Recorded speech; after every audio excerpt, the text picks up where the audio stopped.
A'udzu billahi minasyaitonir rajim. Bismillahirrahmanirrahim. Assalamualaikum warahmatullahi wabarakatuh. Waalaikumsalam warahmatullahi wabarakatuh. Alhamdulillah. Alhamdulillahirabbil alamin. Wassalatu wassalamu ala asyrafil anbiya'i wal mursalin wa ala alihi wa sahbihi ajma'in.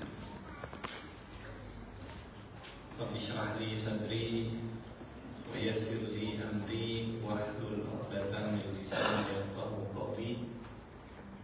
Allahumma la sahla illa ma ja'altahu sahla wa anta taj'alul hazna idza syi'ta sahla.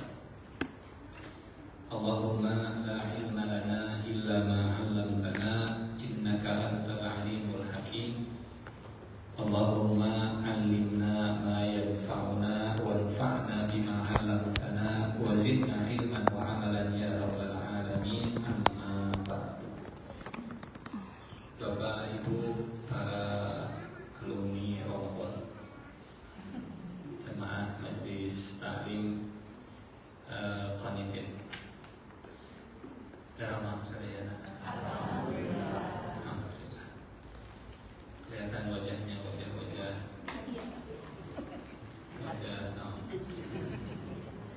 wajah bahagia bisa bersilaturahmi lagi di majlis ilmu.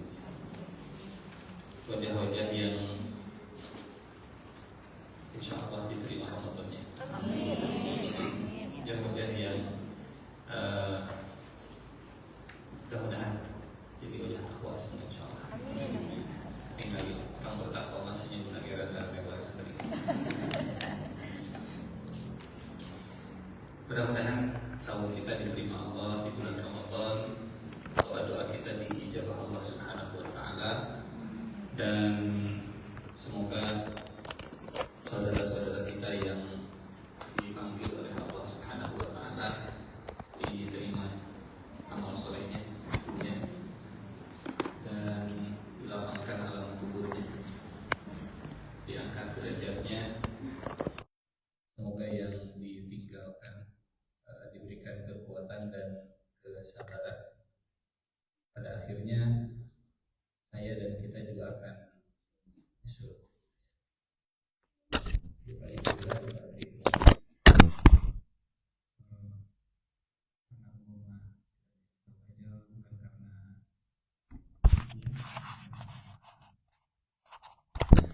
Dan kita doakan mudah-mudahan yang sedang diuji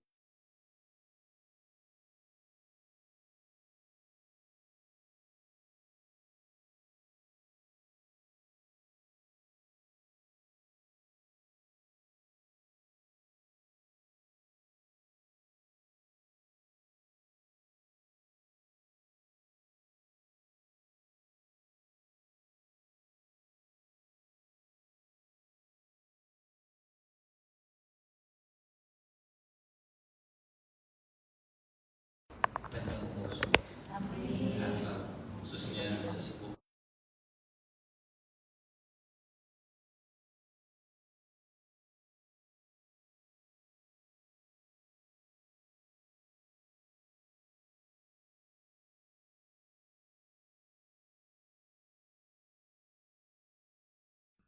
Nanti semua hadirin yang hadir.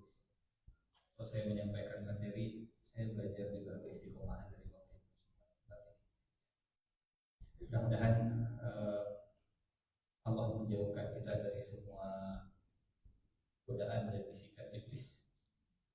Saya sudah dititipkan buku ini oleh Umi Tati dan sudah cukup lama di rumah saya karena butuh perenungan untuk memahaminya, di bolak-balik murojaah, dibaca tafsir dan seterusnya. Luar biasa. Sistematikanya memudahkan untuk memahami, dan jadi pengingat bagi saya khususnya dan bagi kita bahwa majelis taklim seperti ini adalah gerbang pertama yang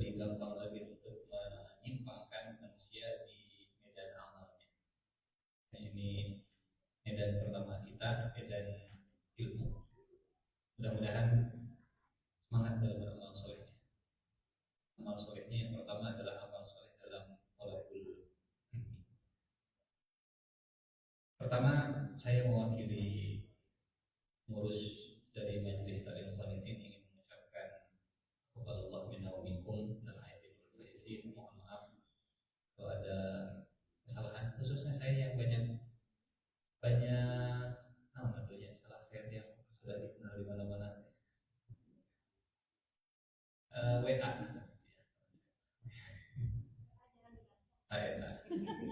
kami dibaca ada dibalas. Kalau sudah dibaca nggak dibalas, gimana? Bacaan anda kami. Dan semoga kesalahan yang kita maafkan membuat dosa kita diampuni Allah Subhanahu wa taala. Juga saya mohon maaf kalau banyak salah selama, karena dulu kajian kita kan dari Syawal ke Ramadan gitu ya. Syawal ke Ramadan libur, Syawal ke Ramadan. Kalau selama Syawal ke Ramadan tahun kemarin banyak salah, banyak kekurangan, mohon dimaafkan, mohon keridhaannya untuk memaafkan. Semoga kebersihan, kejernihan hati kita dalam bermajlis ilmu menambah keberkahan ilmu dan memudahkan kita untuk mengamalkan apa yang sudah diberikan oleh Allah Subhanahu wa taala. Yang pertama,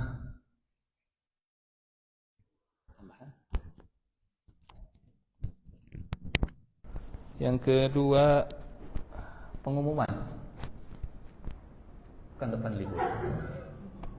Rabu depan karena Rabu kelima, jadi insya Allah Rabu ini adalah muqaddimah.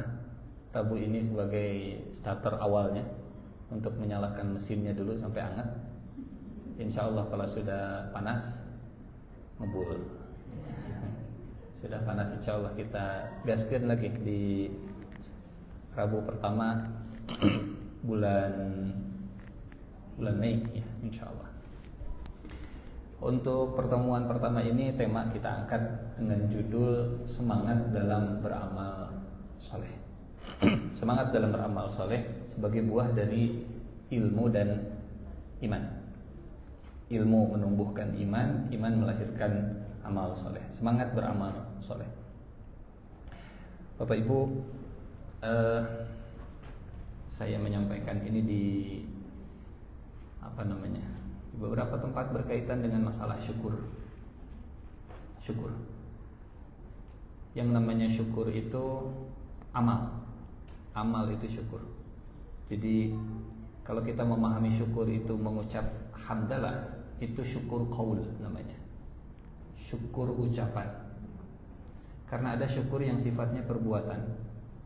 Yang ini diperintahkan oleh Allah kepada keluarganya Nabi Daud alaihi salam dalam surat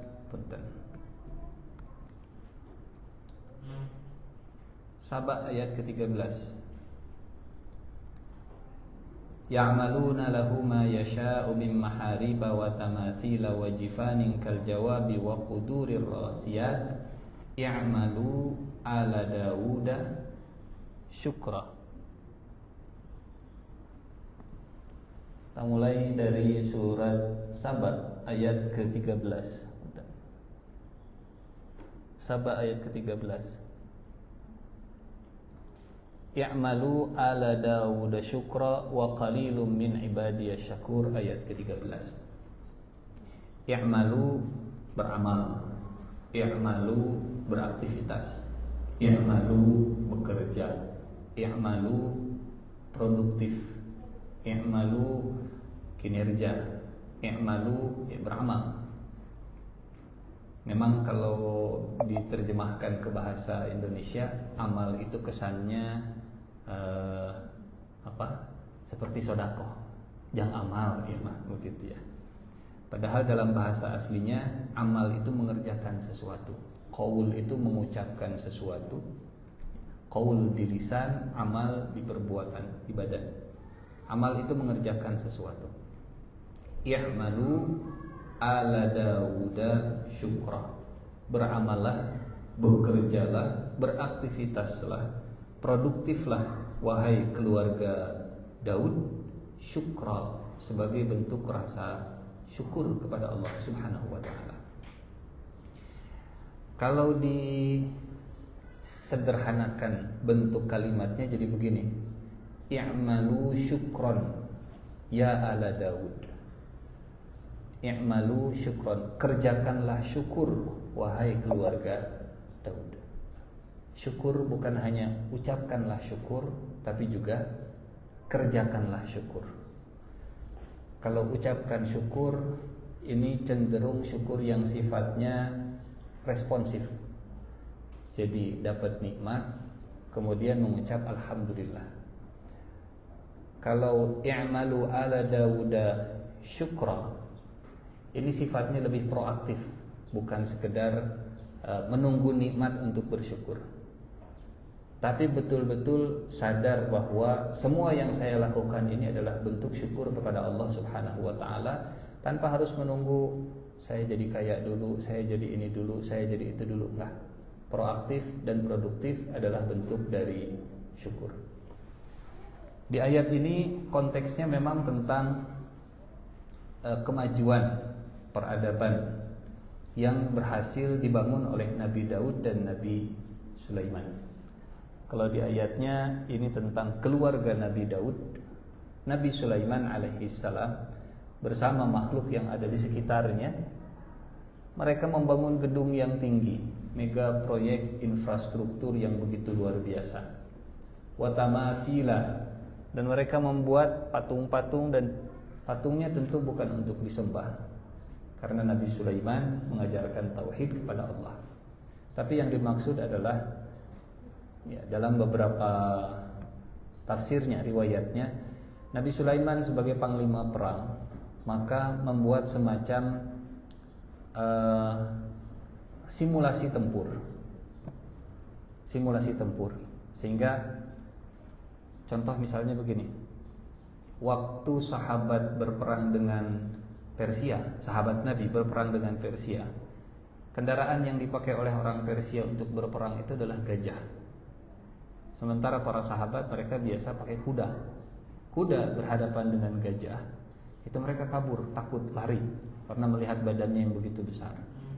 Sehingga saat itu para sahabat punya ide, supaya kuda terbiasa dengan gajah, maka dibuat patung gajah.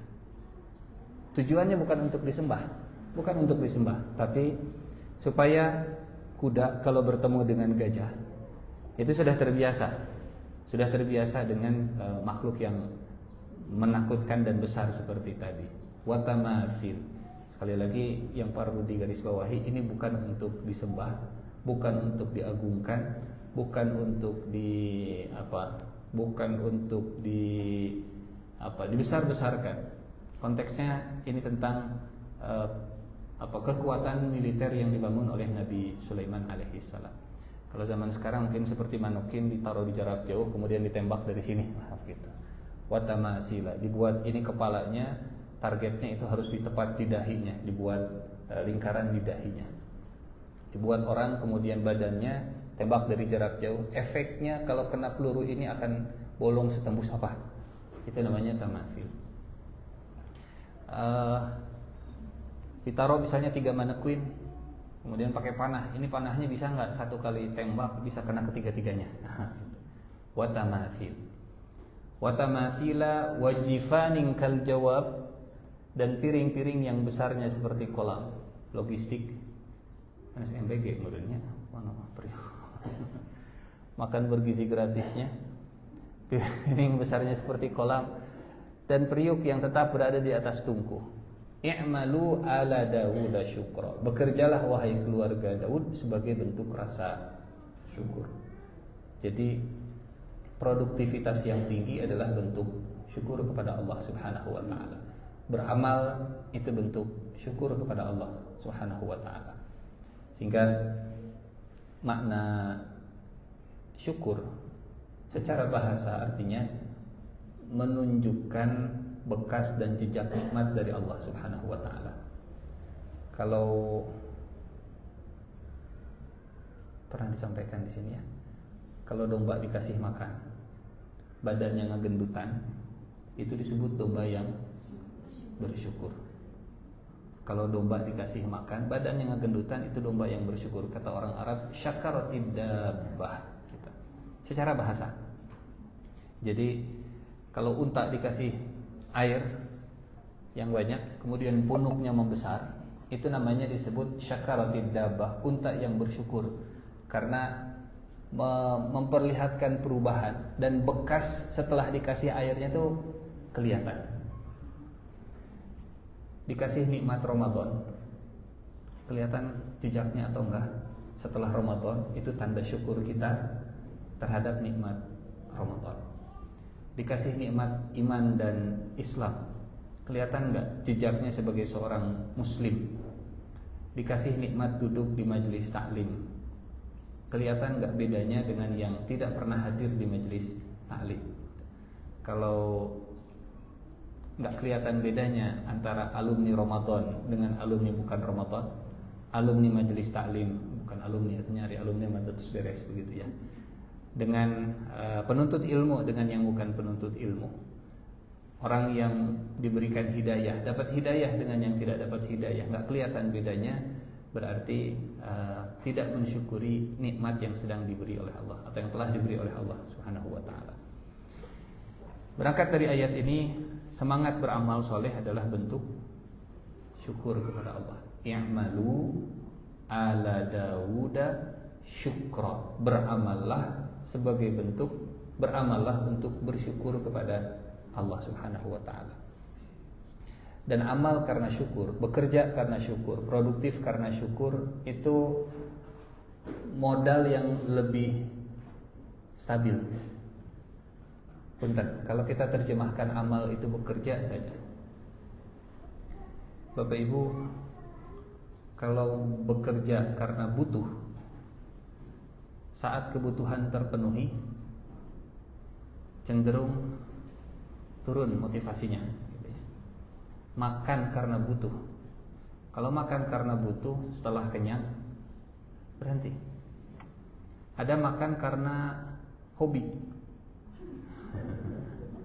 Jadi kalau makan karena hobi walaupun sudah kenyang, ayamnya agayam, tas tuang tak acan, ari eta nyemil ieu mah sanes tuang. Tas tuang tak acan, ari eta roti tacan sangu. Hobi. Dan puncaknya adalah kalau mengerjakan sesuatu karena syukur. Kalau bekerja, beramal, beribadah karena kewajiban, memang dikerjakan, tapi attitude-nya itu seperti merasa terbebani. Sholat itu amal soleh, majelis taklim itu amal soleh. Tapi kalau ini kewajiban, attitude-nya kira beres nanya, gitu. Kalau kebutuhan seperti azan maghrib di bulan Ramadan, kira maghrib teh itu butuh, itu karena butuh. Tapi kalau karena syukur, ini puncak dari amal, puncak motivasi dari amal adalah syukur. I'malu ala Dawuda syukra. Contoh punten, sudah terjamin surganya, sudah pasti diampuni dosanya. Kira-kira masih bakal tahajud sampai bengkak kakinya mah? Misal kalau urusannya duniawi, setiap akhir bulan pasti bakal dapat transferan. Setiap akhir bulan terjamin transferannya 100 juta rupiah. Entah dari mana, dari suami atau dari mana, dari orang tua, 100 juta pasti ada. Dan tanpa harus capek-capek, karena semua urusan sudah ada yang menghandle, pasti bakal ada transfernya. Kira-kira bakal tetap semangat untuk beberes di rumah, kerja dan seterusnya? Jamin lah. Dijamin. Betul. Kadang ya ini sifat umumnya manusia, bukan sifat khususnya manusia. Sifat umumnya manusia, kalau sudah pasti dan terjamin, cenderung akan turun motivasinya. Tapi kalau syukur, itu lain cerita. Sampai kata Siti Aisyah juga kan, istri Nabi yang mengomentari Kalau diterjemahkan ke bahasa Sunda mah, ya Rasulullah, ini kitu-kitu teuing tahajud teh. Kan dosanya sudah diampuni, kan surganya sudah dijamin. Yang surganya sudah dijamin, yang dosanya pasti bakal diampuni. Tapi tahajud, semangat beramal solehnya begitu luar biasa. Apa jawaban Nabi? Afala akuna abdan syakura. Bukankah lebih baik, bukankah atau apakah tidak lebih baik saya menjadi hamba yang bersyukur? Jadi bersyukur ketika semuanya sudah terjamin, bersyukur ketika semuanya sudah ada garansi dari Allah Subhanahu wa taala. Kalau mindset ini yang ditanamkan, ya mudah-mudahan Allah memudahkan jalan kita untuk menjadi hamba yang bersyukur. Karena di ayat tadi wa qalilun, sedikit, wa qalilun min ibadiyasy syakur, sedikit yang bermindset syukur dalam amalnya, sedikit yang bermindset syukur dalam beraktivitasnya, dalam produktivitasnya, dalam bekerjanya, dalam kesehariannya. Wa qalilun min ibadiyasy syakur. Semoga Allah memasukkan kita dalam golongannya yang sedikit ini insyaallah. Kalau mindset itu juga dibawa ke masalah rizki, surga sudah dijamin bagi Rasulullah, betul? Ampunan dosa sudah dijamin bagi Nabi. Kalau rizki bagi kita sudah dijamin atau belum? Sudah belum? Rizki bagi kita sudah dijamin? Sudah dijamin. Walaupun Allah tidak menjamin rizkinya setiap tanggal 25, tidak menjamin setiap tanggal 1, tapi terjamin pasti bakal ada rizkinya dengan segala macam bentuknya. Terus kalau sudah terjamin, kenapa kita bekerja? Kenapa kita cari nafkah? Kenapa kita dagang? Kenapa kita bisnis? Bentuk syukur. Afala akuna abdan syakura. Baik. Ini berangkat dari surat Saba tadi ayat ke-13. Semangat beramal soleh adalah semangat bersyukur kepada Allah.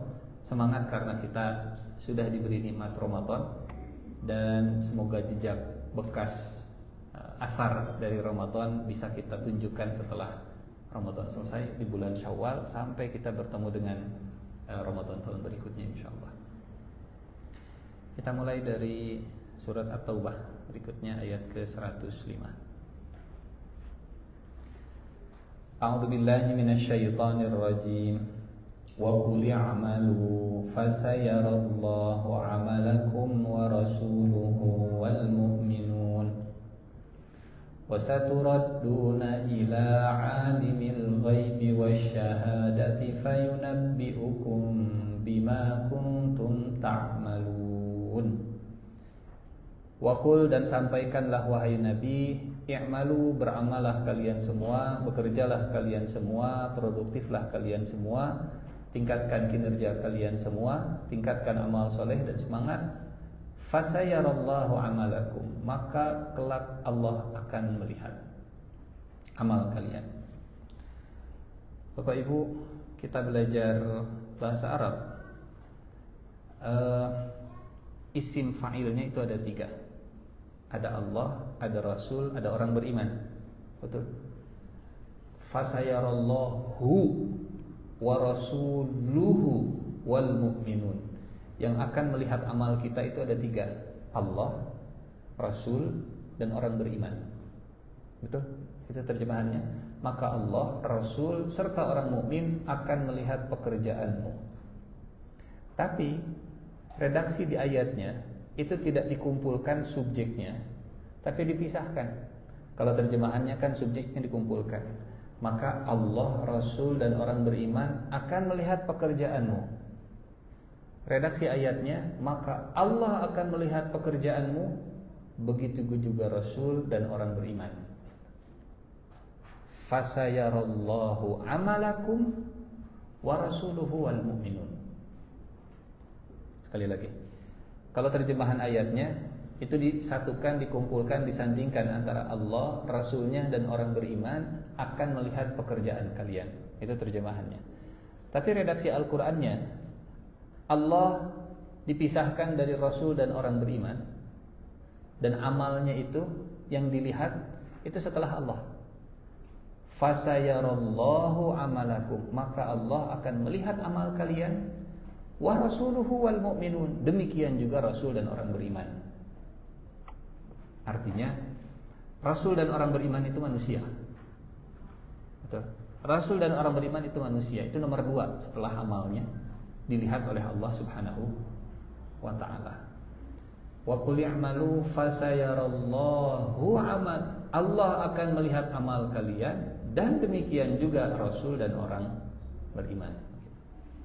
Jadi ayat ini juga mengajarkan bahwa semangat amal soleh itu akan terjaga kalau semangat ingin dilihatnya pertama adalah oleh Allah Subhanahu wa taala, baru setelah itu oleh rasul dan oleh orang beriman.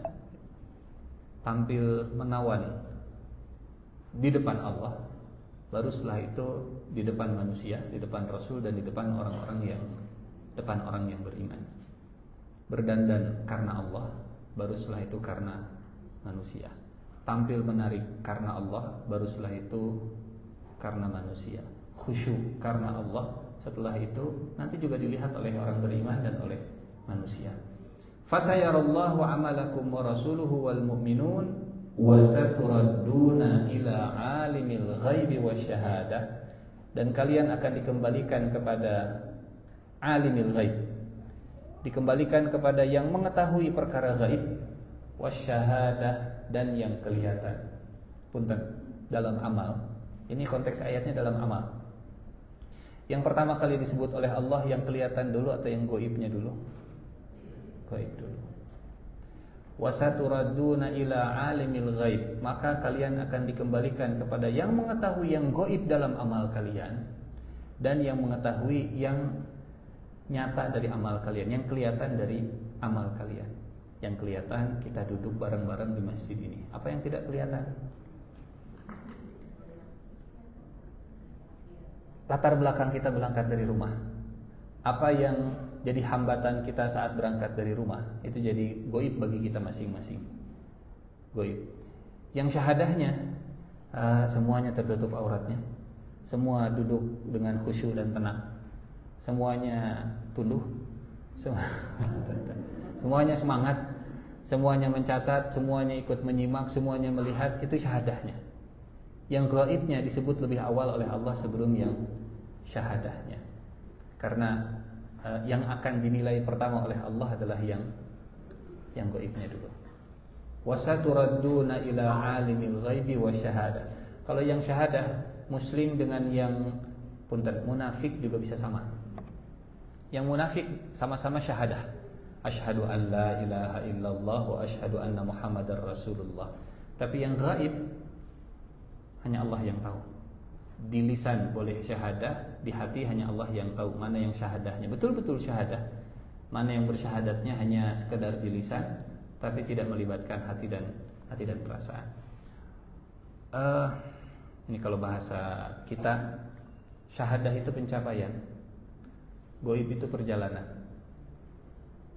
Manusia hanya bisa melihat pencapaiannya, tapi manusia nggak akan bisa melihat apalagi mengapresiasi perjalanannya. Ini setelah saya baca buku ini luar biasa, banyak ilustrasi-ilustrasi yang menarik.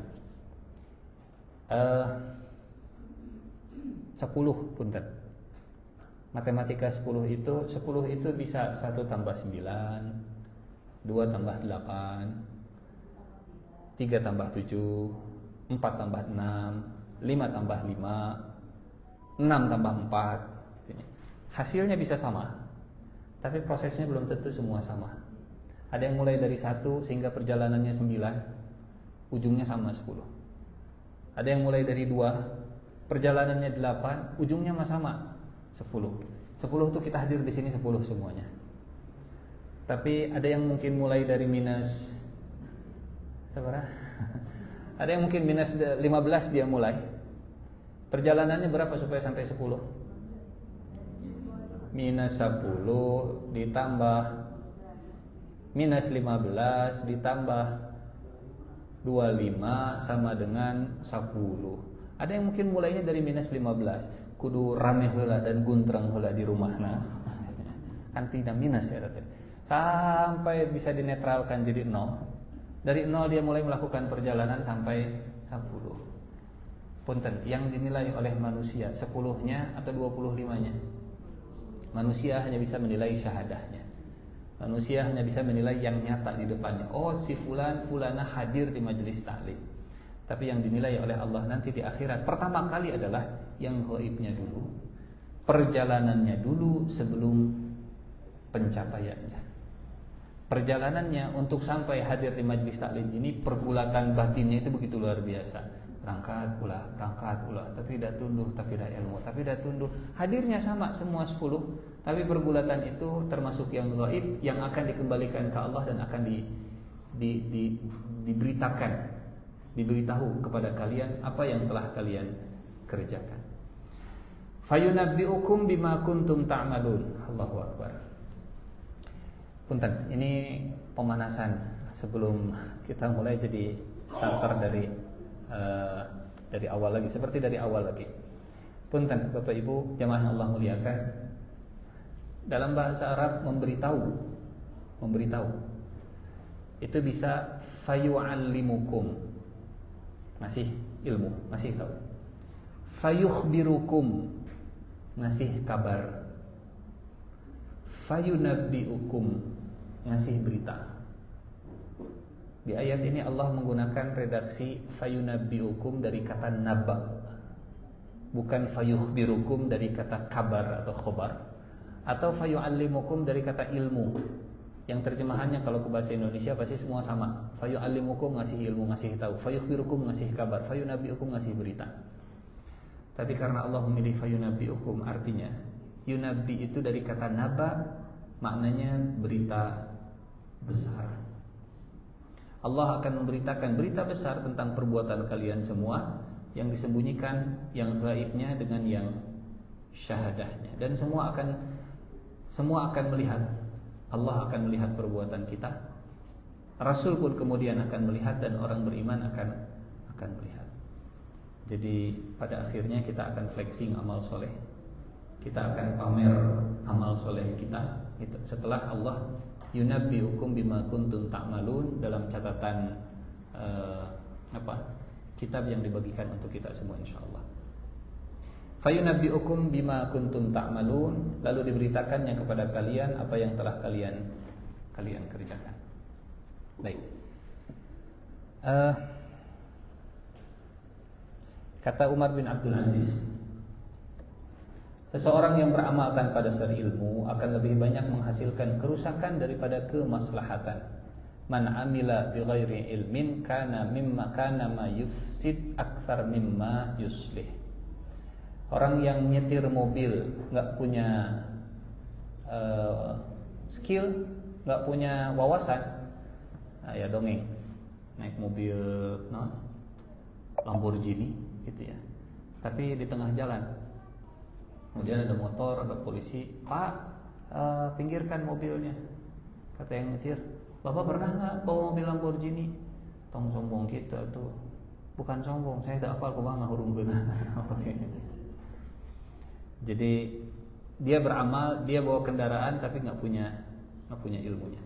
Dan ilmu bisa membentuk cara pandang, ilmu bisa membentuk mindset, ilmu bisa membentuk point of view seseorang. Dan mindset yang akan menentukan cara seseorang dalam merespon sesuatu, cara seseorang dalam beramal. Ilmu melahirkan iman, iman melahirkan amal. Amal rusak karena salah mindsetnya, salah imannya, salah keyakinannya, salah niatnya. Dan iman salah, keyakinan salah karena inputnya juga salah, ilmunya juga salah.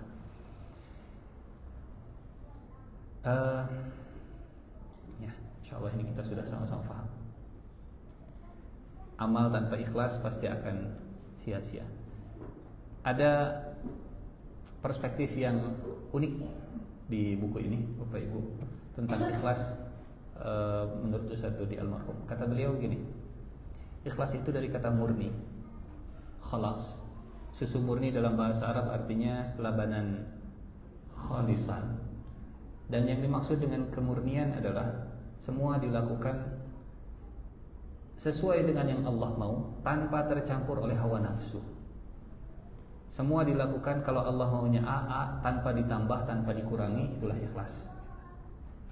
Jadi ini dari Allahnya, ini dari Nabinya. Keikhlasan itu kalau hawa nafsu kita tidak menambah-nambahi dan akal pikiran kita juga tidak mengurang-ngurangi. Kalau bahasa Nabi, bid'ah. Tapi bukan bid'ah Walid nak Dewi boleh. Bukan bid'ah film eta begitu ya.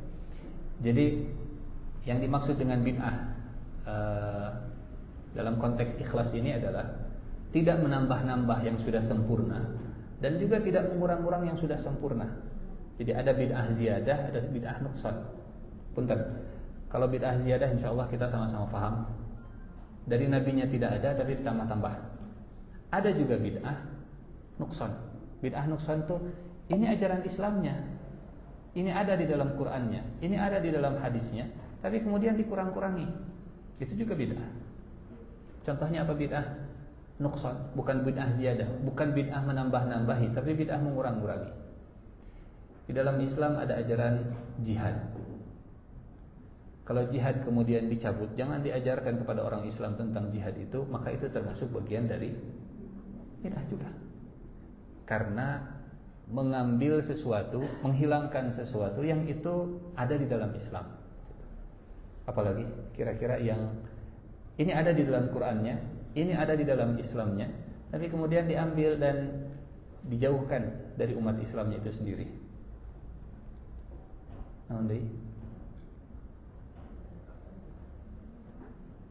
Satu jihad. Yang kedua, punten, ini rada sensitif tapi perlu disampaikan karena ilmu. Khilafah. Khalifah. Inni ja'ilun fil ardi khalifah gitu. Persatuan umat Islam seluruh dunia yang diikat bukan hanya dengan karena kesukuan, kebangsaan dan wilayah geografis, tapi karena ikatan akidah. Betul? Itu bagian ajaran Islam atau bukan? Itu bagian dari ajaran Islam yang salah satu bentuk bid'ah zaman modern kalau itu diambil dari ajaran Islam. Menambah-nambah tidak boleh, mengurang-urangi juga tidak boleh. Dikurang-kurang jangan, ditambah-tambah juga jangan. Ditambah-tambah bid'ah, dikurang-kurang juga bid'ah gitu. Jadi dia sudah utuh, dia sudah sempurna, tidak perlu ditambah dan juga jangan dikurangi. Yang dimaksud dengan tajdid atau memperbaharui ajaran Islam itu bukan dengan ini ajaran Islam yang baru, bukan. Tajdid itu kalau bahasa gadget mah default factory, settingan pabrik. Terlalu banyak aplikasi yang memberatkan atau sistemnya sudah di jailbreak, sudah di routing, sudah digonta-ganti sehingga ditajdid, diperbaharui, itu artinya dikembalikan kepada setelan awal. Terlalu banyak yang nempel-nempel dan tambahannya itu dilepaskan, atau banyak bagian yang sudah dikurangi juga dikembalikan. Itu yang disebut dengan tajdid, pembaharuan. Pembaharuan bukan datang dengan sesuatu yang baru, tapi pembaharuan adalah mengembalikan kepada setting awalnya sebagaimana ini pertama kali dibawa oleh Nabi Muhammad sallallahu alaihi wasallam. Baik. Itu perspektif yang saya dapatkan di buku ini gitu, tentang makna keikhlasan, artinya kemurnian, tidak ditambah dan juga tidak dikurang. Tidak bid'ah bertambah atau juga tidak bid'ah berkurang. Amal tanpa ikhlas maka akan sia-sia. Baik. Nah, ini dia. Sebelum kita ke tingkatan amal soleh ini, Bapak Ibu, punten,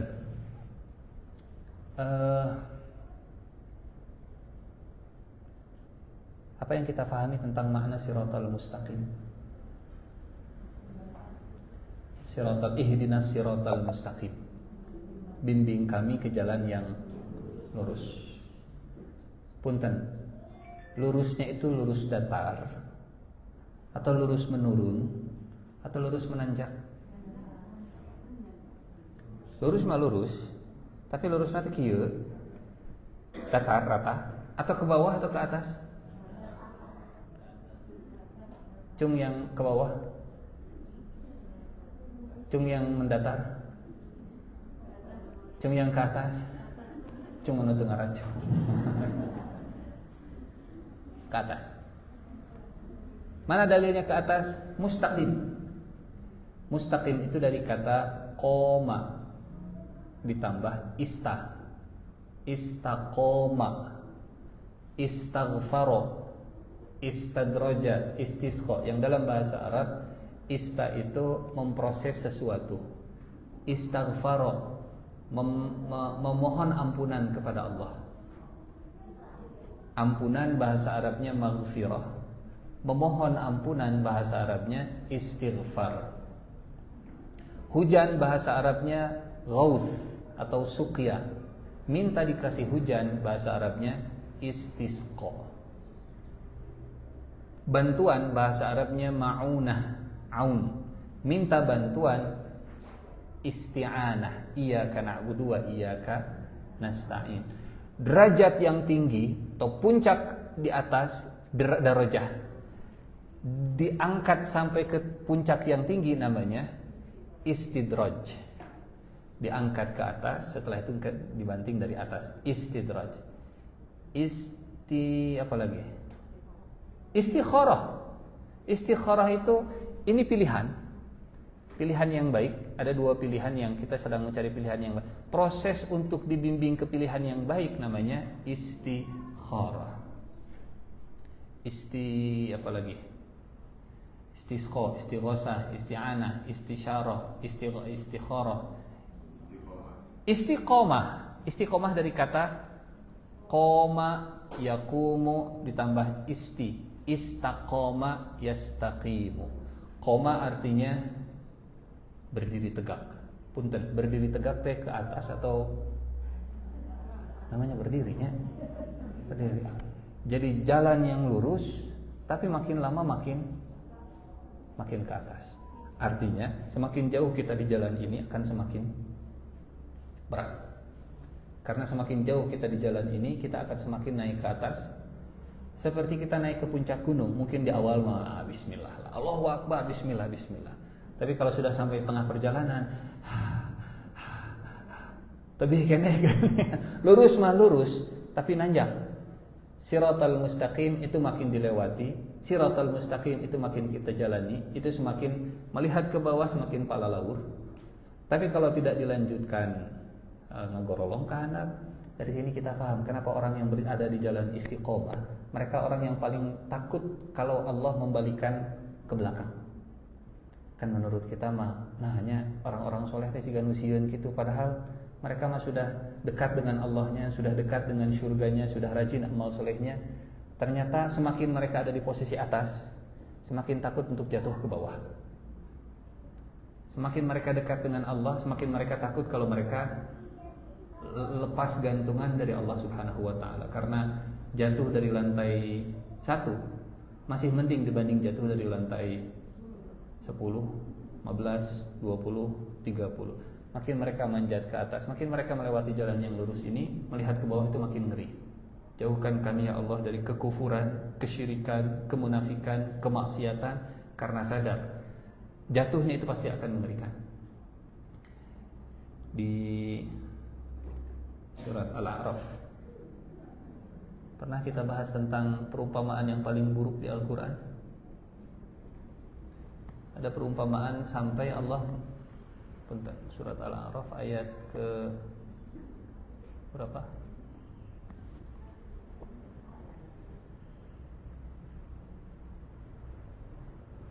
Nah ini dia.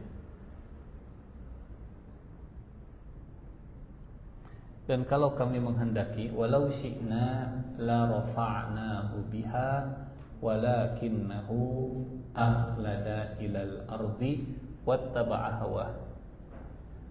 Ayat 175 dan ayat 176 di surat Al-A'raf tentang orang yang sudah melewati jalan yang lurus sampai posisinya tinggi, tapi kemudian dia memilih untuk jatuh ke bawah, terjun bebas, mengikuti hawa nafsunya. Dan Allah membuat perumpamaan orang ini dengan perumpamaan yang sangat buruk, satu-satunya perumpamaan dalam Al-Quran yang disamakan dengan seekor anjing. Famasaluhu kamasalil kalbi, maka perumpamaannya seperti seekor anjing. Jadi kalau ada orang yang disebut si Tayen si Gakir si Gogog dan si Gakir, famasaluhu kamasalil kalbi. Siapakah si Gogog itu? Perumpamaan yang Allah buat dengan anjing. Orang yang sudah melewati jalan yang lurus, dia sudah ada di jalan yang jauh, dia sudah ada di atas, tapi kemudian dia memilih untuk terjun bebas, terjun ke bawah, mengikuti hawa nafsunya. Walau syi'na la rafa'nahu biha walakinnahu akhlada ilal ardi wattaba'a hawa. Dan dia lebih memilih mengikuti hawa nafsunya. Karena memang untuk melewati siratal mustaqim yang harus dilawan pertama adalah hawa nafsu. Pang capek-capeknya untuk melawan hawa nafsu sendiri. Kalau melawan orang lain mah gampang lah. Tekanan dari luar itu tidak lebih berat daripada tekanan di dalam. Karena kalau tekanan dari luar kita bisa shutdown, kita bisa mute, kita bisa tutup telinga, kita bisa segala macam. Tapi kalau sudah masuk, perumpamaan yang bagus, selama perahu itu tidak bocor, selama air itu tidak masuk ke dalam perahu, perahu nggak akan tenggelam. Yang susah kalau air sudah masuk ke dalam perahu dan kita nggak membersihkan perahu dari air tadi, maka perahu akan ke bawah tenggelam. Tapi kalau bisa menjaga perahu supaya tidak bocor, nggak ada air yang masuk ke dalam perahu, sebesar apapun ombaknya, dia akan terus mengambang di atas lautan. Masalahnya ada di dalam kita. Baik. Berangkat dari ihdinas siratal mustaqim, berangkat dari jalan yang lurus, tapi lurusnya bukan lurus datar, apalagi lurus ke bawah. Kalau lurus ke bawah bukan siratal mustaqim, itu masih sirat jahanam pasti.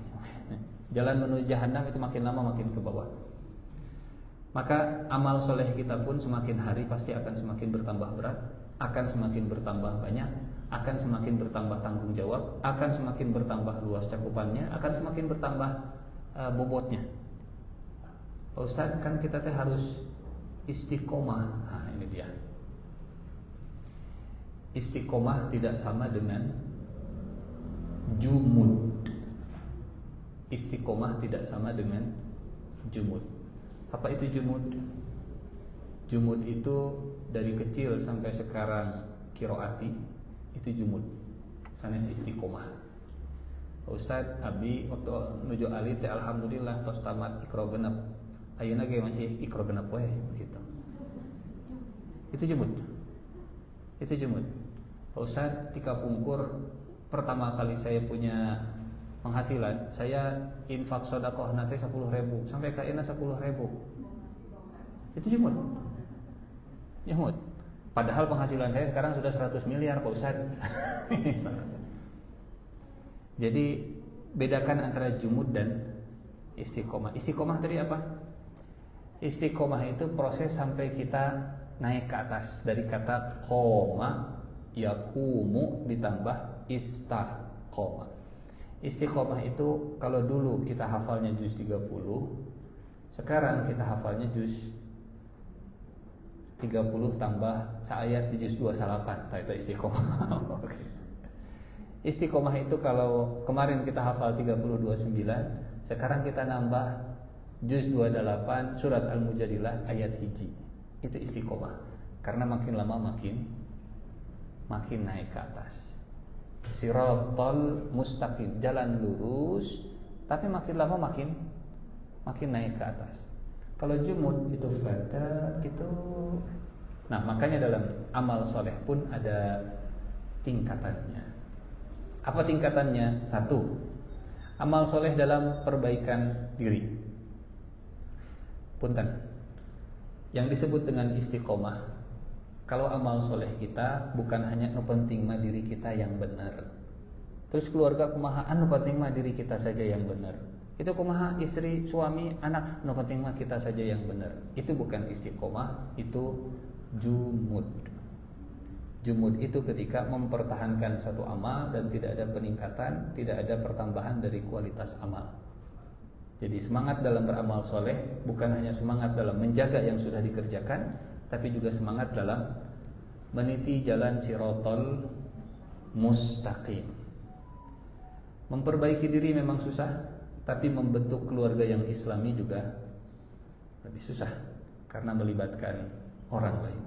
Tapi itulah sirotol mustaqim yang semakin hari semakin naik, semakin hari semakin bertambah.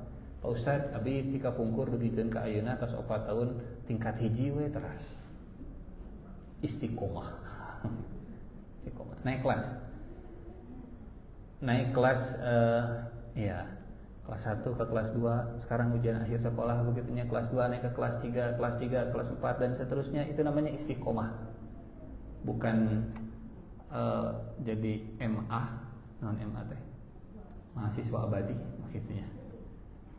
Dan mudah-mudahan punten kita juga jadi bukan sekedar bagus memang, tapi tidak jadi mustami abadi. Jadi mustami penting karena saya juga tetap jadi mustami, tapi kapan saya akan menjadi orang yang menyampaikan ini kepada orang lain? Kapan saya akan menjadi orang yang nge-share apa yang saya dapatkan ke orang lain? Punten, tugas dakwah Nabi itu bukan hanya ada di pundak Nabi, tapi juga ada di pundak sahabat Nabi. Sahabat Nabi kemudian transfer ke tabi'in, dari tabi'in ke tabi'ut tabi'in dan seterusnya. Sehingga ini mah sekedar usul. Sebelum ada kajian misalnya ada semacam kultum heula 5 menit atau semacam terserah ya banyak, hanya sekedar supaya selain kita bisa mendengarkan, selain kita bisa mencatat, kita juga bisa naik kelas untuk menyampaikan apa yang sudah pernah kita dapatkan. Hei saya Pak Ustaz, namanya lagi sirotol mustaqim. Bukan sirotol naon. Bukan sirotol yang bukan mustaqim. Satu, perbaikan diri. Yang kedua, membentuk keluarga Islami. Yang ketiga, membimbing lingkungan terdekat di masyarakat. Yang keempat, ke tanah air. Yang kelima, perbaikan berita. Yang keenam, puncaknya kalau bahasa Al-Quran adalah menjadi khalifah. Mungkin bahasa khalifah rada sensitif gitunya. Jadi teladan dunia lah. Teladan dunia teh jadi guru bagi dunia. Guru teh naon bahasa ieu nama? Jadi digugu dan ditiru. Punten, sekarang yang jadi guru bagi dunia, yang digugu dan ditiru, negara mana? Apakah negara yang mayoritasnya muslim? Yang digugu, yang kalau misalnya saya pengennya tarifnya sekian, ikuti saya.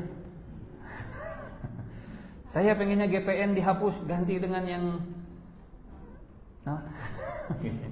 saya pengennya beli senjata dari negara saya. Yang bisa ngomong seperti itu dan digugu, umat Islam atau bukan? Yang jadi role model, yang ditiru, yang jadi tauladan, umat Islam atau bukan?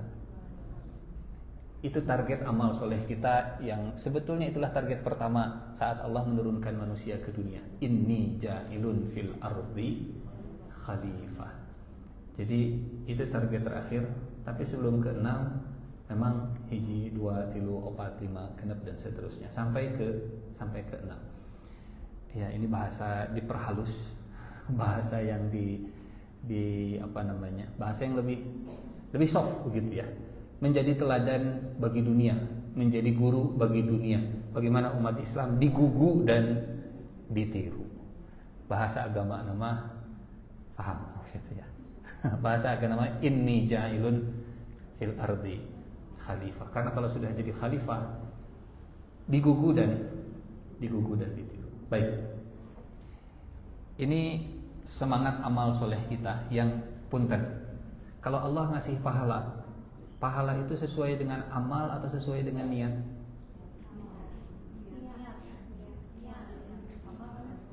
Goib atau syahadah lah? Goib dulu. Syahadahnya kecil, tapi niatnya besar. Pahalanya besar atau kecil? Amalnya memperbaiki diri, tapi niatnya supaya kita jadi teladan bagi umat di dunia. Kira-kira pahalanya pahala personal atau pahala global? Amalnya hanya memungut sampah kecil di masjid, ya remeh sakedik di masjid teh, tapi niatnya supaya jadi contoh untuk dunia bahwa umat Islam itu cinta kebersihan. Pahalanya besar atau kecil? Pahalanya besar. Jadi kita hadir di majelis taklim, niatnya memperbaiki diri, niatnya memperbaiki keluarga, niatnya mudah-mudahan bisa di-share ke lingkungan sekitar, ke medsos, ke netizen, ke masyarakat dan seterusnya. Tapi dengan amalnya seperti tadi, tapi niatnya semoga jadi teladan bagi dunia. Karena inilah tujuan pertama kali Nabi Adam diturunkan ke muka bumi, inni ja'ilun fil ardi khalifah. Semangat amal soleh kita adalah semangat menjadi tauladan bagi dunia, semangat menjadi guru bagi umat manusia. Manusia pertama Muslim atau bukan? Manusia pertama siapa? Nabi Adam. Manusia pertama Nabi Adam. Jadi kalau sesepuh dan senior, alumni dan angkatan pertama di muka bumi ini adalah seorang nabi, kemudian bumi malah dikuasai oleh kelompoknya syaitan, begitu ya, syaitan jin dan syaitan manusia. Artinya ada sesuatu yang tidak sesuai dengan peruntukannya. Kalau justru yang jadi teladan, justru yang jadi guru, yang jadi influencer di muka bumi adalah yang bukan barisan Nabi Adam, yang bukan barisannya para rasul, tapi barisannya musuh Nabi Adam. Siapa musuh Nabi Adam? Iblis, syaitan dan keturunannya. Tempatnya satu, bumi, tapi kemudian tempat ini akan diperebutkan antara Nabi Adam dan keturunannya sebagai tauladan dengan iblis dan keturunannya sebagai pasukan. Ini akan terus bertarung. Jadi semangat kita semangat tinggi, walaupun mungkin amal kita amal-amal yang sehari-hari. Bapak Ibu punten, mana yang lebih jauh? Mata memandang atau kaki melangkah? Mana yang lebih jauh? Mata memandang atau kaki melangkah? Mata kita bisa memandang 2 kilo, 3 kilo, 5 kilo, tapi kaki melangkah paling setengah meter, betul? Badai kamana, badai kaditu, tebih keneh teu naon salengkah. Maka Allah akan memberikan niat sesuai dengan kemana mata kita memandang, bukan sejauh apa kita melangkah. Karena yang membunuh 100 orang itu masuk surga, matanya memandang sudah jauh, walaupun kakinya melangkah baru setengah perjalanan. Betul? Baru 50% perjalanannya, tapi matanya sudah nyampe ke tujuan. Saya pengen ke sana, saya pengen ke kusentuh tombol laju kereta taubatku. Bahala ya nasib juga kita. Kusentuh tombol laju keretaku menuju ke pemukiman. Orang ini Masya Allah. Apa laguna? Perjalanannya masih jauh, tujuannya masih jauh, tapi 50% plus 1 sudah dia lewati, akhirnya dia masuk surga. Jadi kalau tadi kita lihat, Allah tidak akan menilai pencapaian, Allah akan menilai perjalanan. Bahkan kalau di kisah hadis ini, Allah akan melihat kemana matanya memandang. Walaupun mungkin perjalanannya belum sampai ke tujuan, bahkan pencapaiannya juga belum ada. Perjalanannya masih 50%, tapi pandangannya sudah sampai ke tujuan. Jadi kehadiran kita di majelis taklim seperti ini, mungkin amal yang kita lakukan masih perbaikan diri, perbaikan keluarga, tapi mudah-mudahan mata kita tidak pernah lepas dari saya diturunkan ke dunia oleh Allah untuk menjadi tauladan bagi dunia, untuk menjadi guru bagi dunia, untuk menjadi khalifah di muka bumi. Inni ja'ilun fil ardi khalifah. Baik. Ini orang bahas hiji-hiji. tingkatan amal soleh ini dari yang pertama, memperbaiki diri. Apa yang harus kita perbaiki dari diri kita? Sampai akhirnya mudah-mudahan kita punya perbaikan diri. Yang pertama, menjaga kebugaran fisik, kesehatan fisik, karena ini amanah dari Allah Subhanahu wa taala. Olahraga termasuk amal soleh. Makanan yang sehat termasuk amal soleh. Menghindari gula yang banyak juga termasuk amal. Betul? Betul. Termasuk amal soleh. Menjaga kebugaran fisik termasuk amal soleh. Berobat kalau sedang sakit juga termasuk amal soleh. Menjaga kebugaran fisik itu termasuk amal soleh. Pak Ustadz, nah hanya nggak ada contohnya Rasulullah teh olahraga setiap hari setengah jam. Ayo dalilna Rasulullah setiap hari olahraga setengah jam. Karena orang zaman dulu mereka tidak banyak tools yang membuat orang seperti kita itu gampang. Kita makan ke Alfamart 50 meter.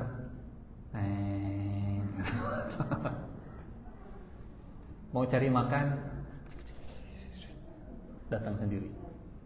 Jadi mungkin kalau sekarang kehidupan orang-orang yang ada di pedesaan, kehidupan orang-orang yang ada di pedalaman, begitunya, mereka tidak perlu olahraga rutin ke gym, ngangkat barbel, dan setiap harinya juga sudah nge-gym dan sudah olahraga. Sehingga kita nggak akan menemukan Rasulullah kalau pagi itu ngangkat barbel setiap hari, nggak perlu. Karena sehari-harinya sudah termasuk bagian dari gerak fisik dan olahraga. Menjaga kebugaran, menjaga kesehatan, apalagi setelah Ramadan. Mudah-mudahan yang sudah berhasil berat badannya nambah mah gara-gara kupat Pak Rahmat. Gara-gara kupat dan namandai. Menjaga kebugaran termasuk bagian dari amal soleh kita. Utamanya punten bagi seorang istri, menjaga kebugaran, menjaga penampilan di depan suami, itu termasuk ciri istri yang solehah. Pernah kita bahasnya. Sifat istri yang solehah teh sabaraha? 3. Nomor 1, fisiknya. Memang bahasa Rasulullah bukan fisiknya. Bahasa Rasulullah itu kalau suami memandangnya menyenangkan, memandang dengan mata, artinya secara fisik tampilan istrinya itu membuat suaminya bahagia. Jadi lamun suaminya senang istrinya pakai dasar, pakai dasar gitu. Kalau suaminya senang istrinya pakai kerudung berem, baju koneng, rok abu-abu, itu termasuk amal soleh. Kalau suaminya senang istrinya pakai kerudung nu dempes gitu atau nu nyungcung siga gitu atau nu dibelitkeun, itu amal soleh bagi seorang istri di depan suami. Menjaga kebugaran fisik. Termasuk punten kita bapak-bapak. Kata Nabi puntennya, kita mah sudah dewasa semua insyaallah. Kata Nabi bahkan dalam kemaluan kalian pun ada sedekahnya. Pernah mendengar hadis ini? Sahabat yang demo ke Rasulullah karena orang kaya mereka ngeborong pahala. Ya Rasulullah, orang kaya mereka saum, kita saum. Orang kaya mereka sholat, kita sholat. Oh, yang orang kaya mereka bisa sedekah, kita nggak bisa sedekah. Kata Nabi, kalau kalian ingin sedekah, tasbihlah, tahmidlah, takbirlah, tahlillah. Bahkan dalam kemaluan kalian pun ada sedekah. Kata para sahabat, ya Rasulullah, awayati ahaduna syahwatahu wa huwa lahu fihi ajrun. Kami menyalurkan syahwat, kami dapat pahala sedekah. Kata Nabi, kalau disalurkan di jalan yang haram, dapat dosa. Tapi kalau disalurkan di jalan yang halal, dapat pahala sedekah. Dan itu berkaitan dengan kebugaran. Itu berkaitan dengan kebugaran. Hiji tah. Jadi mempraktekkan walid nadawi boleh. Yang kedua, menjaga akhlak. Ini juga bagian dari amal soleh kita. Karena selesai Ramadan, kalau ini akhlaknya punten, karena definisi akhlak sendiri itu ulama ada yang memperluasnya. Yang memperluas makna akhlak itu ada akhlak kepada Allah, akhlak kepada Rasulullah, akhlak kepada sesama manusia, bahkan akhlak kepada diri sendiri. Itu makna akhlak yang luas. Dengan makna akhlak yang luas, maka tauhid itu akhlak kita kepada Allah. Mengesahkan Allah adalah bentuk akhlak kita kepada Allah. Orang yang tidak berakhlak kepada Allah adalah orang yang menduakan Allah. Tapi ini tentang akhlak yang kaitannya hablun minanas. Ya, kalau akhlak yang kaitannya dengan hablun minallah nanti di akidah. Menjaga akhlak, Bapak Ibu punten, semoga pahala Ramadan kita tidak bangkrut karena akhlak yang buruk, yang kata Nabi muflis. Ya. Orang muflis adalah orang yang saum, sholat, zakat.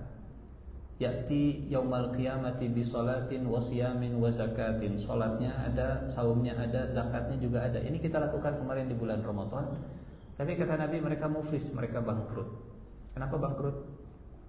Karena akhlaknya buruk, karena banyak yang terzolimi.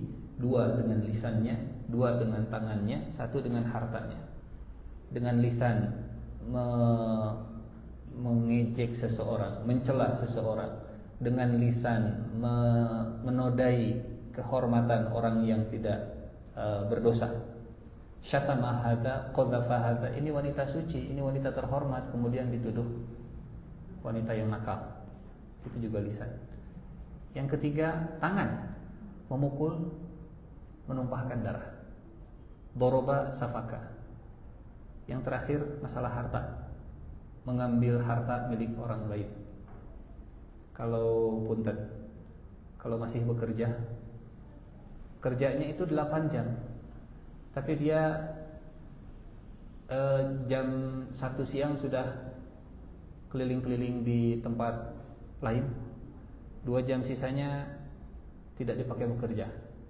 Akhir bulan kemudian dia dapat uang utuh, padahal setiap hari 2 jam dia nggak bekerja sesuai kesepakatan. Itu namanya mengambil harta milik orang lain. Kontrak, MOU, speknya seperti ini, seperti ini, seperti ini.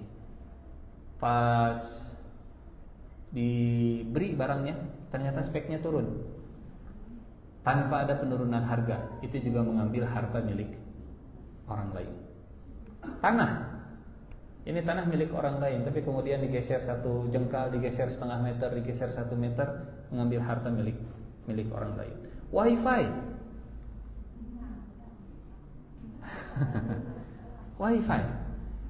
Wifi-nya sudah pakai password, kemudian dicari, ketemu passwordnya, numpang wifi tanpa bilang, tanpa izin.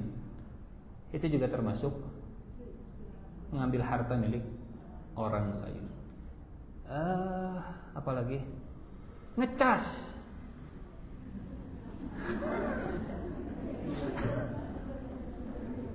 Sudah izin atau belum? Kalau sudah izin bebas begitu ya. Kalau belum izin, kan eta teh aya walaupun tidak sampai kilowatt, ada beberapa watt yang kemudian terpakai.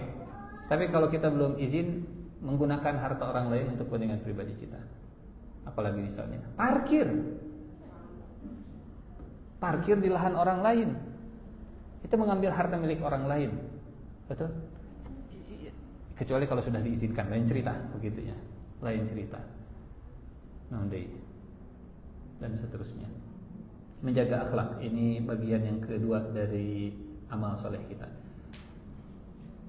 Walaupun amalnya itu personal, pribadi, tapi niatnya supaya saya tampil sebagai khalifah, supaya tampil sebagai guru bagi dunia, teladan bagi dunia. Amalnya kecil tapi niatnya besar, maka pahalanya juga jadi besar. Memperluas wawasan, hadir di majelis taklim, baca berita kekinian, paling update dengan berita-berita kekinian, termasuk sunnah Nabi, bahkan termasuk sunnah Al-Quran. Apa contohnya di zaman Nabi yang update? Ada surat namanya surat Ar-Rum, surat Romawi, surat Ar-Rum. Romawi dan Persia itu perang, bukan cuma perang dagang, bahkan perang militer. Rasulullah tinggalnya di mana? Di Mekah. Rasulullah tinggal di Mekah. Romawi dan Persia perang, dan Romawi kalah, Persia yang menang. Kira-kira apa hubungannya Romawi dan Persia dengan orang Mekah? Beda bangsanya, beda akidahnya, beda wilayahnya, dan bukan proksinya, bukan di bawah pengaruh Romawi dan Persia Mekah itu. Tapi Allah menurunkan surat Ar-Rum. Bapak Ibu punten. Kenapa Allah menurunkan surat Ar-Rum? Padahal Rasulullah sedang di Mekah, padahal Rasulullah sedang sibuk dalam dakwah, padahal Rasulullah Shallallahu Alaihi Wasallam di posisi yang sedang ditindas oleh orang-orang Mekah, tapi Allah turunkan surat Ar-Rum. Alif Lam Mim ghulibatir Rum fi adnal ardi wa hum min ba'di ghalabihim sayaghlibun. Maknanya, walaupun Rasulullah kakinya menapak di Mekah, tapi wawasannya tetap diajak untuk luas sedunia. Surat Ar-Rum itu surat yang mengajarkan kepada Nabi urusan Mekah, urusan lokal, jangan membuat mata tertutup dari permasalahan global lah begitu. Alif Lam Mim, Romawi dikalahkan. Kejauh-jauh itu mikiran Romawi, Mekah masih banyak urusan. Ini ayat Al-Quran. Romawi dikalahkan, fi adnal ardi, tempatnya di sini kalahnya, dan setelah mereka kalah, mereka akan menang lagi melawan bangsa Persia. Jadi bukan hanya sekedar kondisi sekarang Romawi itu kalah, bahkan di ayat ini Allah juga mengajarkan tentang istilah kita sekarang forecasting begitunya. Prediksi iklim global setelah 10 tahun ke depan akan seperti apa. Ini di ayat ke-3. Di negeri yang terdekat dan mereka sesudah dikalahkan itu akan menang. Surat Ar-Rum mengajarkan tentang memperluas wawasan berkaitan dengan kondisi yang paling update di sekitar kita. Itu juga bagian dari amal soleh. Kalau sekarang apa konteksnya hari ini? Aplikasinya. Kita kajian tetap kajian, kita sholat tetap sholat, tapi kita mengikuti perkembangan perang tarif antara Amerika dan Cina. Itu amal soleh bukan? Amal soleh. Mengaplikasikan surat Ar-Rum, mengimplementasikan surat Ar-Rum. Amerika naikkan tarif 245, Cina tidak akan beli dari boykot. Nah, macam kituan. Itu amal soleh. Mengamalkan surat Ar-Rum. Akan jauh-jauh dari negara orang yang banyak masalah. Alif Lam Mim ghulibatir Rum fi adnal ardi. Wow. Bukankah Rasulullah juga banyak masalah di Mekah? Sangat banyak. Tapi masalah di Mekah tidak membuat mata Rasulullah tertutup dari masalah yang ada di luar Mekah. Yang berikutnya, penghasilan dengan target mudah-mudahan bukan sekedar memiliki. Kalau Bapak Ibu bukan sekedar memiliki lagi, tapi mudah-mudahan penghasilan yang membuat kita sampai ke tingkat zakat. Apalagi sekarang emas harganya sudah 2 juta. 1 gramnya sudah mulai naik ke 2 juta. Orang sudah mulai ekonomi sudah seberapa ayeuna dolar teh? Sudah sampai 18.000 atau belum? Masih 17 sekian begitu ya. Dan semoga yang punya tabungan tidak tergerogoti oleh inflasi nilai tabungannya. Memang yang paling stabil mah emas. Ustaz itu naon pangaosan ngabahas emas. Ini termasuk amal soleh. Ini termasuk amal soleh kita. Memiliki penghasilan yang punten Bapak Ibu, rukun Islam akan sempurna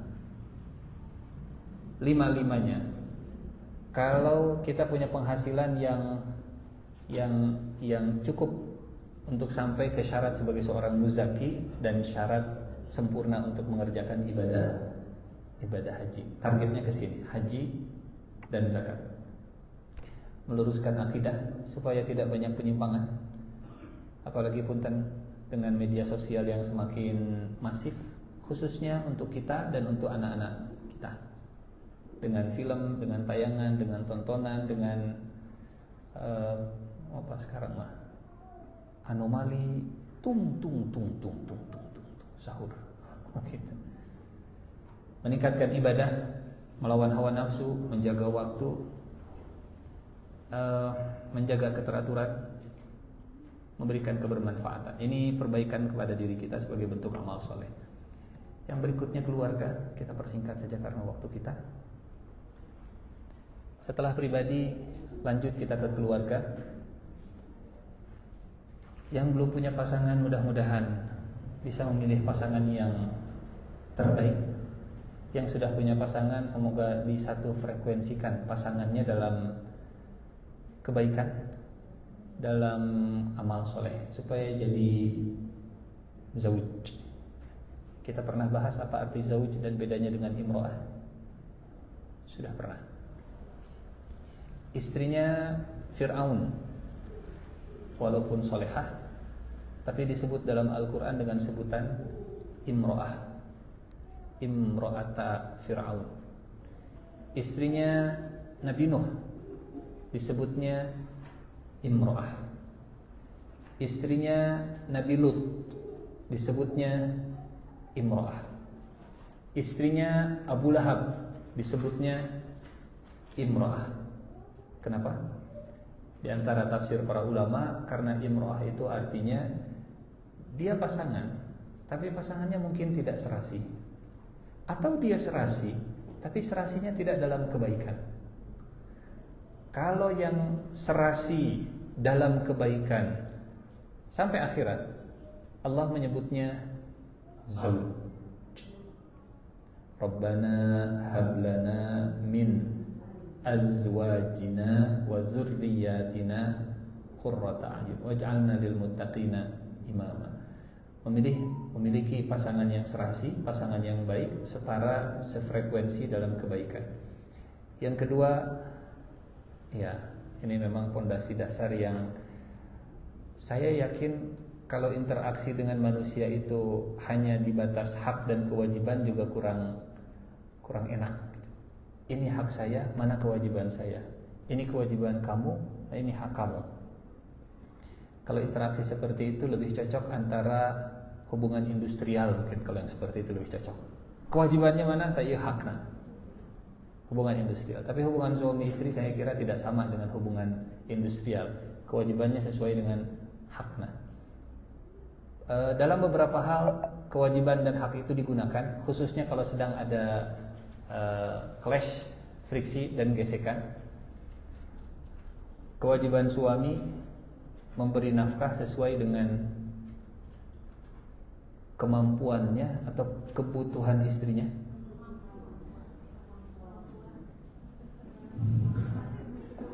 Sekali deh, suami ngasih nafkah ke istri sesuai kemampuan suami atau sesuai kebutuhan istri. Misal, suami mampu ngasih istrinya setiap bulan 10 miliar, tapi istri butuhnya cuma 10 juta. Kira-kira ngasihnya 10 miliar atau 10 juta? Ya jawabannya kudu istiqomahnya, kudu istiqomah. Sesuai kemampuan atau sesuai kebutuhan? Kemampuan. Kemampuan atau kebutuhan? Kemampuan. Ternyata memang enak kalau kemampuannya di atas kebutuhan, pang enak-enak gitu. Ibu hari ibu teh butuh bumi musibah kumaha, paling kayak 3 kamar lah. Anda bapak mati sama sian kondominium, tenan naon. Tapi kalau kemampuannya di bawah kaitannya jadi ujian kehidupan gitu. Ala kulli hal, hak dan kewajiban. Kemudian yang sudah punya anak, mudah-mudahan amal soleh kita mendidik anak kita dengan pendidikan yang baik, dengan prinsip Islam, menjaga adab dalam setiap aktivitas. Ke masyarakat, amar ma'ruf dan nahi mungkar, menggiring opini untuk membela umat Islam. Yang punya medsos, yang punya akun Twitter, bukan Twitter lagi sekarang, X gitu ya, yang punya Facebook, minimal mah nge-like. Kalau ada postingan yang baik, ngalope. Kalau ada postingan tentang Palestina di retweet, di reposting, di like minimal, supaya opininya itu terbentuk bahwa ternyata di media sosial pun umat Islam itu masih kompak mendukung Palestina. Karena opini itu dibentuk bukan, ya, memang ada yang organik, ada juga yang digerakkan. Salah satu bentuk amal soleh adalah menggiring opini. Kalau amar ma'ruf nahi munkar, insya Allah kita sudah sama-sama paham. Tapi di dunia medsos yang serba packaging yang main, jadi orang akan menilai sesuai dengan apa yang nampak di permukaan.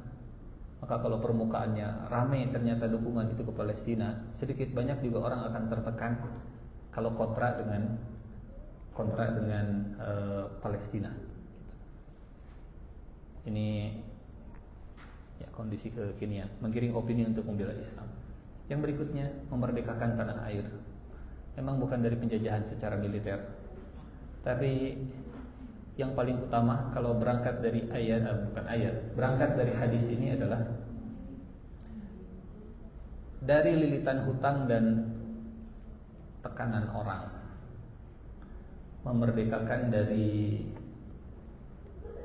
punten. Kalau zaman dulu budak dimerdekakan, betul. Kalau zaman sekarang salah satu amal soleh kita memerdekakan budak. Saya bisa mengatakan ini mirip, walaupun mungkin pahala di sisi Allah hanya Allah yang tahu. Kalau zaman dulu ada budak dimerdekakan, kalau zaman sekarang ada orang yang terlilit hutang kemudian dilunaskan. Membantu melunaskan orang yang terlilit hutang, insya Allah mirip pahalanya seperti membantu seorang budak yang ingin merdeka. Allahumma inni a'udzubika minal hammi wal hazan wa a'udzubika minal ajzi wal kasal wa a'udzubika minal jubni wal bukhl wa a'udzubika min ghalabati dain wa qahrir rijal. Lilitan hutang dan tekanan orang. Sehingga ini tolong dikoreksi bagi yang memahami gitu ya. Yang saya pahami, yang saya baca, kondisi yang sekarang sedang ramai di Amerika dengan membuat tarif segala macam itu tujuannya karena untuk mengurangi beban hutang yang sebentar lagi mau jatuh tempo gitu. Memang istilah-istilahnya saya juga kurang paham gitunya. Tapi membuat banyak tarif untuk menurunkan ini supaya nanti suku bunganya turun. Intinya mah Amerika berusaha supaya lepas dari lilitan hutang.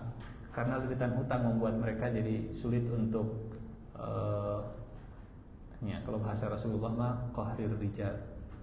Kalau bahasa kita yang sehari-hari, orang kalau sudah terlilit dengan pinjol, itu pasti akan diintimidasi habis-habisan. Di tracing nomornya, dibongkar semua kontaknya, dikirim utang kemana-mana, kemudian di hacking handphonenya. Kalau ada foto-foto disebarkan kemana-mana, bahasa Nabi ghalabatid daini wa qahrir rijal. Itu skala individu. Kalau skalanya nasional, global, ya, negara yang terlilit hutang sulit untuk bisa lepas dari tekanan orang lain, betul? Masuk dalam jebakan hutang. Maka kalau zaman dulu memerdekakan tanah air itu dengan mengangkat bambu runcing, sekarang memerdekakan tanah air mudah-mudahan ya. Saya juga tidak tahu. Yang bisa saya lakukan adalah saya harus jadi orang yang jauh dari kebingungan dan kesedihan. Saya tidak boleh jadi pribadi yang galau dengan ham dan hazan. Saya tidak boleh jadi pribadi yang lemah dan malas. Saya tidak boleh jadi pribadi yang takut dan bakhil. Karena itu semua adalah muqaddimah sebelum terlilit hutang dan ditekan orang. Jadi amalnya mungkin personal, tapi niatnya ya Allah, mudah-mudahan amal kecil ini bisa memerdekakan negara saya dari lilitan hutang. Apa amalnya? A'udzubika minal hammi wal hazan wa a'udzubika minal ajzi wal kasal wa a'udzubika minal jubni wal bukhl wa a'udzubika min ghalabati dain wa qahrir rijal. Dan kalau tanah air sudah merdeka, mudah-mudahan Indonesia emas, judulnya begitu ya. Indonesia cemas, Indonesia emas. Mudah-mudahan kalau itu sudah sifatnya personal yang kita lakukan, ham, hazan, ajiz, kasal. Saya tidak boleh jadi pribadi yang seperti ini, yang bingung, sedih, lemah, malas, takut, kikir. Semoga ini bagian dari amal soleh yang ujungnya adalah teladan bagi dunia, teladan bagi orang lain, teladan bagi bangsa yang lain. Wallahu a'lam bishawab. Ada pertanyaan? Ini kurikulum majelis taklim kita, gitu. Kurikulum majelis taklim kita dari mulai personal, keluarga, masyarakat. Jadi punten jangan kaget kalau kemudian di materi-materi majelis taklim kita ngebahas nurada jauh. Tapi itu tidak jauh dari ajaran agama Islam, insya Allah. Karena itu termasuk bagian dari amal soleh. Ngebahas Amerika, ngebahas Cina, ngebahas perang dagang dan seterusnya. Pun ayat cantolana di Al-Quran mah, insya Allah masih amal soleh juga. Begitu ya. Enggak. Kalau ada tanya jawab, diskusi Pak. Bu Lisma. Enggak, Ibu Lisma lah, silakan.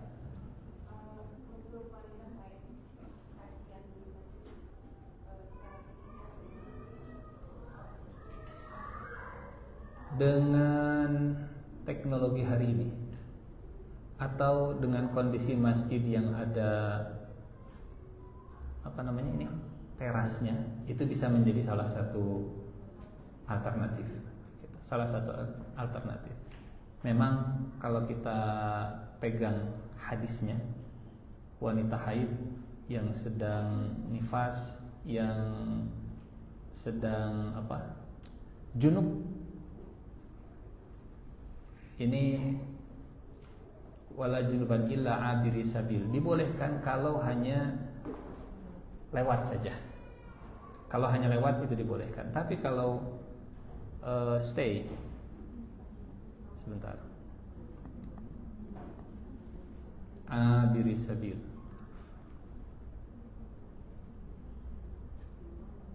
surat An-Nisa ayat ke-43.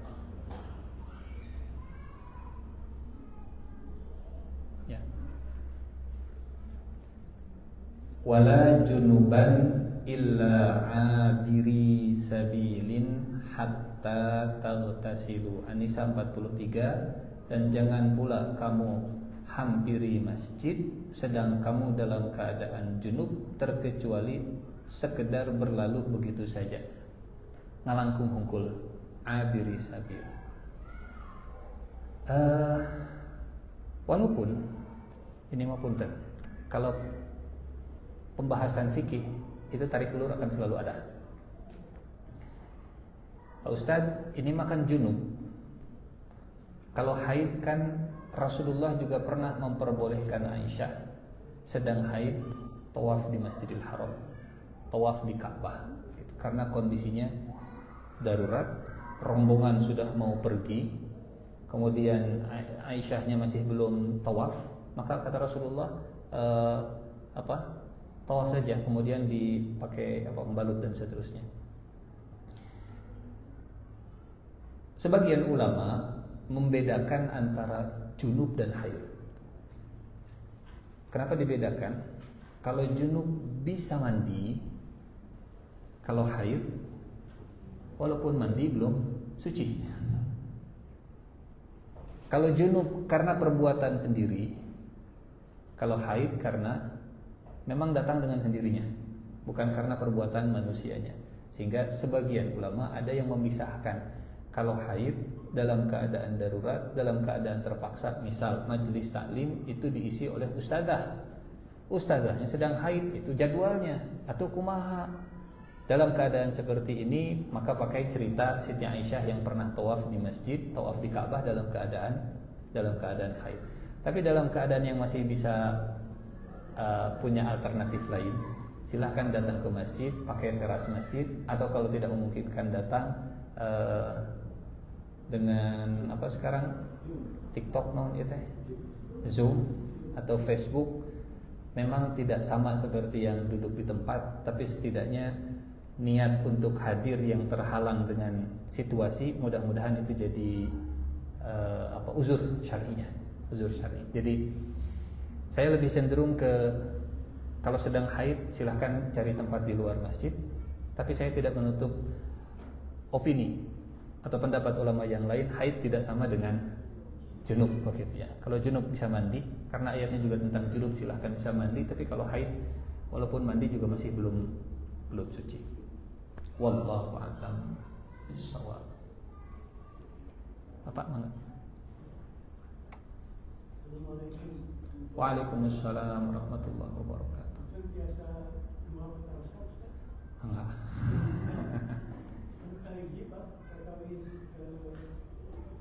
Menjaga kalimat-kalimat takbir waktu kita bacakan di hari raya untuk bulan-bulan berikutnya.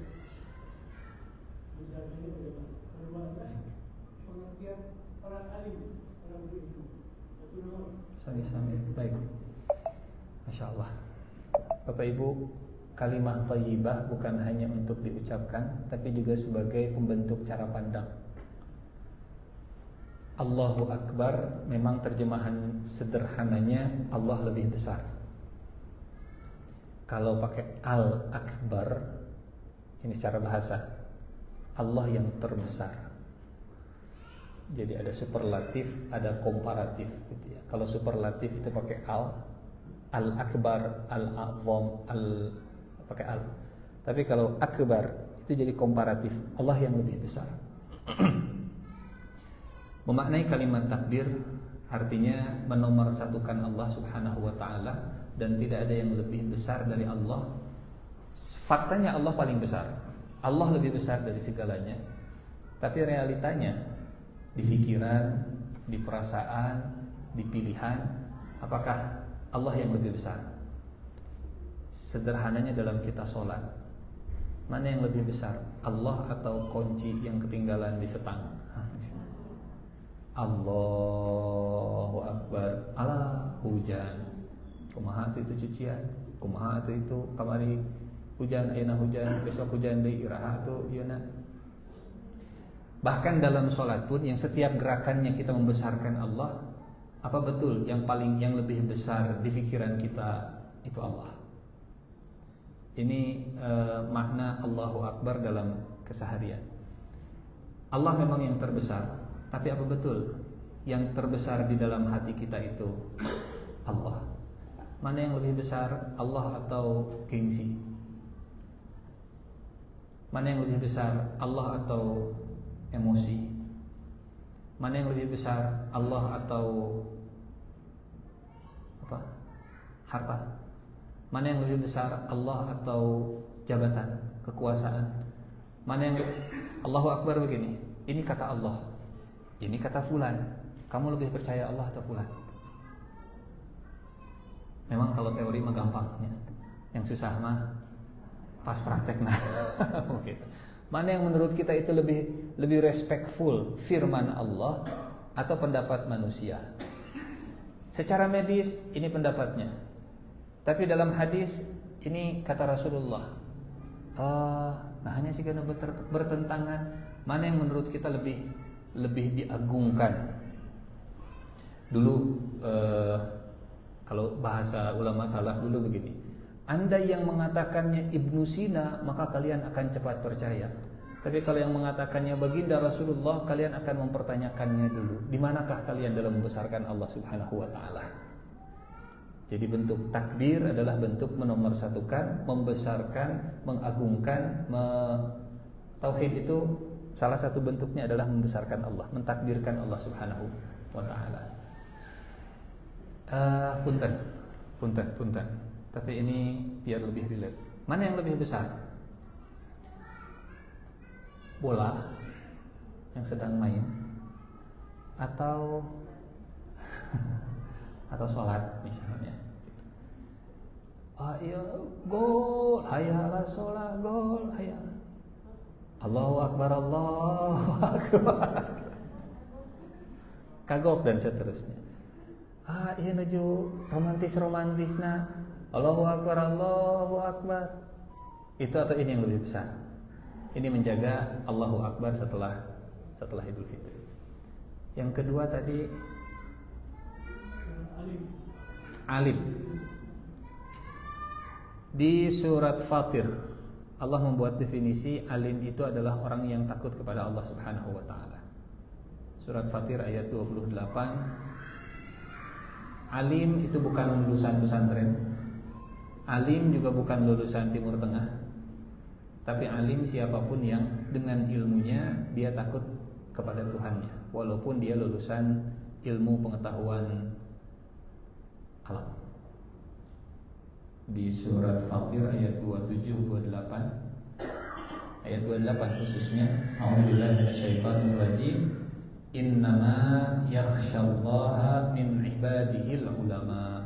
Yang takut kepada Allah di antara hamba-hambanya hanyalah ulama. Ulama itu jamak dari kata alim.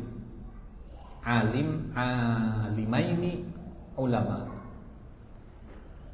Jadi kalaupun lulusan Timur Tengah tapi enggak takut ke Allah, itu bukan ulama, bukan alim.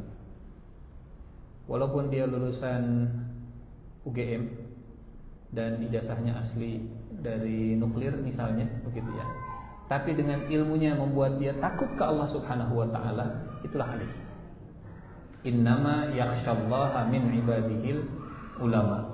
Kalau kita lihat ayatnya dari ayat 27 sampai 28, itu konteksnya tentang alam. Tidakkah kalian melihat Allah menurunkan hujan dari langit, lalu hujan itu menumbuhkan buah-buahan yang beraneka ragam, dan di antara gunung ada yang garis putih, dan seterusnya.